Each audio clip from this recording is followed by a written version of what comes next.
up, they're walking forward, they're off. They race away then, 4 fences down the home straight to begin in the Schloer Chase, with on the right, red colours Editeur Du Gite, green of Jonbon, the pair that show out in front as they clear number 1. On the left, in mainly white jacket, is Nube Negra, and Edward Stone, dark blue jacket, lighter blue sleeves, the back marker of the quartet in the early strides as they take 2. On touching down, Editeur Du Gite and Niall Houlihan have the narrow advantage over best turned out winner Jonbon, the green and yellow hoop jacket and white cap for Nico De Boinville running in second as they make their way on towards fences 3 and 4. There'd be 4 lengths maybe to Nube Negra towards the left, very narrowly in third place over Edward Stone. That was fence 3, and they quickly make their way down towards number 4. And coming towards it, Editeur Du Gite and Jonbon touchdown virtually together, but on the left-handed swing away to the far side, the red colours of Editeur Du Gite goes on by a length as they approach number 5. Jonbon running in second place. The other pair are closer now. Nube Negra 2 lengths behind, winner of the race for the last 2 years, running in third place, narrowly over Edward Stone as they take the 5th. They all do that well. The quartet here won a little short of £1.5 million in prize money between them so far. Editeur Du Gite, 270,000 his earnings. Jonbon, 437,000. They're the pair who race on. Down towards number 6 together, coming towards it now, and quickening as they get on towards it. Nube Negra, £250,000 his earnings, running in third place. Edward Stone, 430,000, running in 4th. The water jump coming up now. Fence number 7. And as they come over it, again, very little to choose in front between the red of Editeur Du Gite and the green of Jonbon. Nube Negra in white, wider of them. Edward Stone is next, the first of the 2 open ditches. Leading pair continue to be together, and they make their way on towards fence number 9. Editeur Du Gite, Niall Houlihan, Nico De Boinville, Jonbon, virtually matching strides at this plain fence number 9, where Editeur Du Gite saw a slightly better stride and landed in front by a neck. Nube Negra, Harry Skelton in white.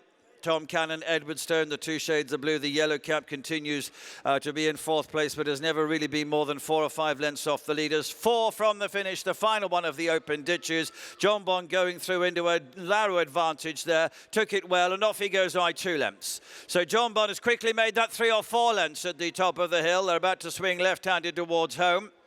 The other trio now virtually in line. Editeur Du Gite against the rail. Nube Negra widest, and Edward Stone between those. So the quartet begin the run downhill in the Schloer Chase with 3 more plain fences to take. And it continues now to be Jonbon, who went on the previous fence from Editeur Du Gite in second. And then Edward Stone, and Nube Negra continues to be widest of all. The third last fence coming up, Jonbon up and over by just over length. Edward Stone in second place, Nube Negra encouraged along in third. Editeur Du Gite behind those in 4th. So the run towards a home turn, it's a 3 or 4 length advantage for Jonbon as they approach the final turn. Edward Stone in second place in pursuit. Nube Negra 5 lengths behind in third. Editeur Du Gite in 4th place. Swinging the turn into the straight. It's 6 or 7 lengths now for Jonbon, who moves into the straight. Then 2 plain fences remain. Jonbon at the second last. Got over it okay. Edward Stone in second place is now 10 lengths behind. 1 fence to jump them. Jonbon in the Schloer Chase clears the last and goes on up the hill now to Edward Stone in second position. Nube Negra, Editeur Du Gite in third and 4th places inside the final half furlong. Ridden out towards the line. Jonbon it is in front, but he's going to win the Schloer Chase. Edward Stone will be home in second place.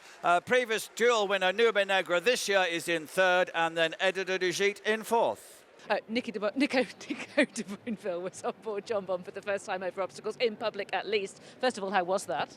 Yeah, good fun. It's hard work out there. I just thought in the 3-3 chase earlier it was going to be really attritional. So the main sort of plan was to let his jumping do the most of the work and keep him rolling. It was a no-nonsense, straightforward, I'm on the best horse here kind of ride, wasn't it? Yeah, sort of let him go and enjoy himself. And you must have been impressed. I was very impressed, yeah. It's always nice riding fast 2-milers around here, and even in ground like that today. And what do you think that will tell Nicky about the rest of the season? Because he has been weighing up where ultimately he might end up. What would you say to him? I think round here, to win those 2 mile championship races, you have to be able to stay a true sort of 2 miles, 2.5, if not 2.5. And I think he's a championship 2 miler really. Okay, so if you had the free hand, you'd be saying this is a Queen Mother Champion Chase. I'm not saying I'm not going to put my head above the parapet, but perhaps. Yeah. And tell me what it is that because Yeah. Tell me what it is that makes you say that. He's just a very intelligent horse. He's very quick with his feet. He's so slick over his fences. It's almost like. Oh dear, little boy just fallen off his stool. I hope he's okay. He's okay. Yeah. He's very slick with his jumping, and he gets back down on the floor very fast. And yeah. That's a 2 miler, isn't it? Yeah. Yeah, and that when he got put in an extra stride at the 9th, he's so clever and quick, isn't he? He's basically telling me to sit quiet and just leave it to me. Yeah. And was that just tremendously enjoyable? Yeah, I always love those 2 milers around here. It's just great fun. There's nothing better really. And do you think he's improved since last season? You know the horse well? Yeah, I mean, I think he's got stronger. Paddy, who rides him every day, has been very, very happy with him. And so, yeah, I wouldn't say that he was 100% ready for today, but this was a great start for the season ahead. Okay, well, Nico, congratulations. Good talking to you. Thank you very much, Nicky. Thank you. A really exciting performance from Jonbon in the Schloer. His trainer, of course, is Nicky Henderson. That must have been everything you wanted to see, I would have thought. You always do when it's their first sort of run of the year, you're coming back. He had done plenty of work. He had, you needed to be fit. They didn't hang around there, so he probably was fit enough. Appreciate that we weren't actually ever going to come here in the first place. It was just that he seemed very forward and very well about a month ago, and talking with JP and AP, he said, well, why not? Come here, let's get on with it. And, it'll do. We were going to go straight to Sandown, but it made sense to come and have a run. And luckily that leg has been solved, and if it all goes well and he's happy over the next 3 weeks, then it's on to Sandown. And you've also been talking about various distances potential during the course of the season. Have you learned anything in terms of the long term for this season from that? I don't think from today. I think we found it out at the back end of last season, particularly at Sandown, when we only came back 13 days after Aintree, where we actually ran him in the 2 mile novice chase, having originally planned to go the 2.5, but the 2 miler was so obviously weaker that it seemed pointless not to do it. You might as well take the weaker option, they're worth the same. And so we stayed at 2, and then Sandown was to find out if he was a 2 miler, and he beat. Okay, the champion chaser wasn't there, but the 2nd, 3rd and 4th were, and he didn't have a problem with them round Sandown 2 miles. So, it was obvious we were going to start there. It's 2.5 looks if it's getting further away from the answer to the puzzle. It's not a puzzle. Yeah. I'm sure he's going to stay, but why go there if you don't need to? I suppose I'm looking at how nimble and quick he is over his fences. He just looks like a 2 miler, the way that he negotiates them. He was quick there today, wasn't he? And they didn't hang around at all in that ground. That was a true gallop, a very honest race, yeah. And I know it's silly, but it must have been a relief in some ways to get a win at Cheltenham. I mean, he's put up some huge performance in defeat, but that you must have... And his only 2 defeats have come here. Yeah. Yes,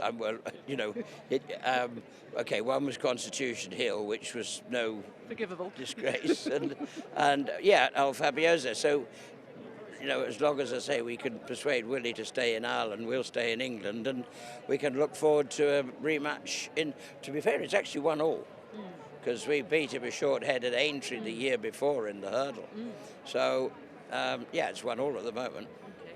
And are we right in assuming that when Aidan Coleman comes back from injury, that Jonbon remains his ride? I mean, he's ridden him over all obstacle starts. That is not your department. It's not my department. No. Okay. That's fine. I spoke to Aidan last weekend, and I think he was hoping to ride out this week. Oh, that's good news. Yeah. Oh, that's great to hear. And what was JP saying afterwards? I mean, he must have been delighted, We're all very pleased that everybody's pleased when your season starts on a good note like that. He is championship material. And so you've got to get off on the right leg, haven't you? You've got to start the season right.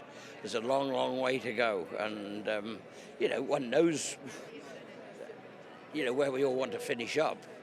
But there's lots of water to go under the bridge in the meantime, which includes the Tingle Creek, yeah. And can you see a way of turning things around with El Fabiolo? I can, yeah. Go on, expand. Well, just, I think he's growing up. I think he's grown up a lot. He was a horse that used to get himself in a bit of a tiz-was about life, but yeah, I can, yeah. I don't think he was necessarily at his best in the Arkle, but no, excuse me, the other horse was better than we were on the day, and that was fair for all to see. We weren't, on that day, we weren't good enough, but won't stop us trying again. I'm really liking what I'm hearing here. It's setting up for a really, really exciting season and a fabulous clash potentially. It should be a great, it could be building up for one of the main headline clashes, which would be great. That's what it's all about. Yeah, absolutely. Well, many congratulations. A great start to the term. Well done. Thank you, Lynn. Watch live racing now on racingtv.com.